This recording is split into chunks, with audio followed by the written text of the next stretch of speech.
এই গাইস, সবাইকে Radhe Radhe, good morning, সুপ্রভাত। বন্ধুরা, তোমরা কেমন আছো? আশা করি তোমরা সবাই খুব ভালো আছো। তো যারা টি লাভার্স, প্রথমে তাদেরকে বলি কি আমি তো চা ভীষণ পছন্দ করি। আর দেখো আমার মেয়ে চা বানাচ্ছে।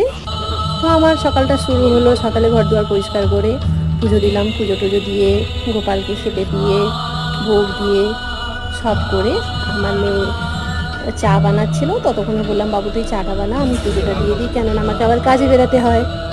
তো সুতরাং একজন হাতে হাতে করে দিলে তাড়াতাড়ি হয়ে যায়। ওই জন্য আমার মেয়ে চা বানিয়ে এবার ও বললো কি, মা তুমি যাও, আমি রান্না করে পাঠিয়ে দেবো, কেননা আজকে আমার ভীষণ লেট হয়ে গেছিলো। তো আমার মেয়ে এদিকে চাটা বানাচ্ছে, দেখো। আর আমার মেয়ে ভীষণ ভালো চা বানায়। তো তোমরা কারা কারা চা খেতে ভালোবাসো প্লিজ কমেন্ট সেকশনে বলো। এই দেখো আমার মেয়ে